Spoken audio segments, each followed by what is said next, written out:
Good morning, students.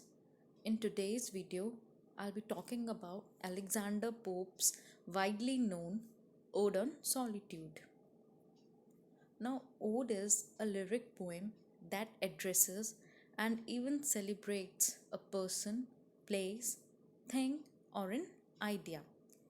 In this present ode, the the poem expresses the poet's desire to lead a secluded and happy life.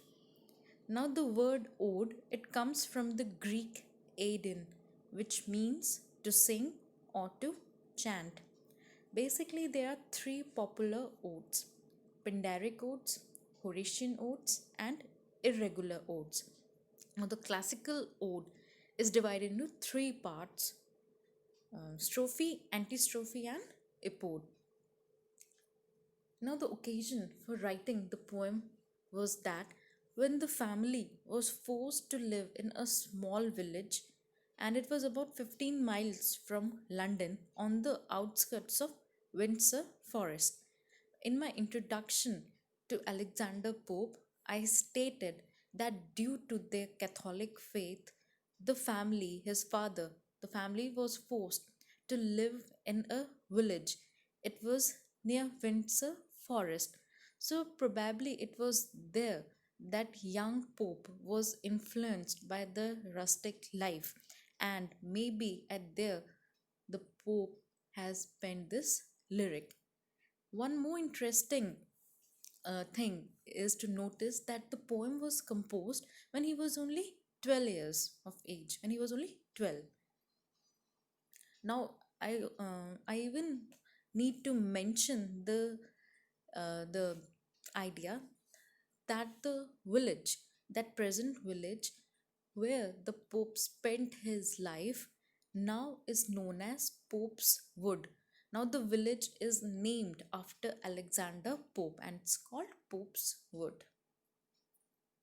If we talk about the ode, the first stanza, or first, if we talk about the idea of the ode, now Alexander Pope wants to lead a content life. If a person is happy, if a person needs to lead a quiet, a secluded life, if a person is happy in his own surroundings, then such a person is considered by Pope as as content and happy. Now, to enjoy one's own company, to be satisfied with whatever nature has allotted to a man, and if a person can afford his basic daily needs, then man is considered such a man is considered by Pope as the happiest. Now, such a relaxed and calm life is desired by everyone, but not everyone is willing to accept the limitations of such a life. Now, because we have become too ambitious, we are running after fame and success and money without realizing its transient nature. It's only short lived. So, all we need, because nowadays all we need is money. So, the present poem is a beautiful expression of a life spent in calm and natural landscape. Now, in this first stanza, happy the man whose wish and care a few paternal acres bound, content to breathe his native air in his own ground. Now, in this first stanza, the poet states that if a person has inherited some acres of land and if he is happy and content working in it, if his desires are limited, and if he is satisfied with his possessions, now such a man is regarded by Pope as the happiest, as the joyful. Now, the poem was written when the poet moved to the village, and there probably the young poet was mesmerized by the scenic beauty and quiet life of rustic setting. So, inspired by the life of peace and seclusion, Pope penned this lyric.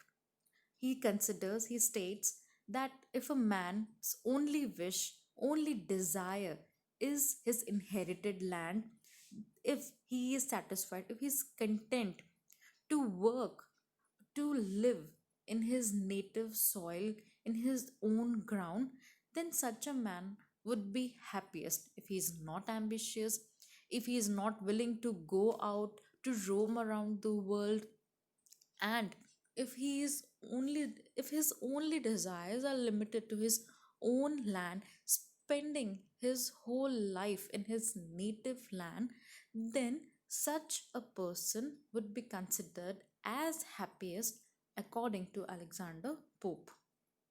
The rhyme scheme of this stanza is ABAP. Now this ode, actually it is divided into five stanzas, and again these are four line stanzas. In the second stanza, the poet says that whose herds with milk, whose fields with bread, whose flocks supply him with attire, whose trees in summer yield him shade, in winter fire. Now, in the second stanza, the poet claims that if the land is self sufficient and if it can provide the basic needs like milk, food, and clothing, then it would be enough to lead a quiet and happy life. The poet says that if a man's cattle and herds can provide enough milk, he says, whose herds with milk, and if uh, if his fields can provide enough grain to sustain his family, and if his sheep can provide enough wool for clothing, if the trees can provide him shelter and shade in summers, and the same trees could provide him firewood in winter, then what else can a man desire? Can a person desire? So, if the land provides you with the basic needs, if it gives you milk, if it gives you grain, bread, if it can give attires, clothing, if it could provide you clothing, then such a life would be self sufficient. Such a life is what a man or what a person could desire. The third stanza is blessed who can unconcernedly find hours, days, and years slide soft away in health of body, peace of mind, quiet by day.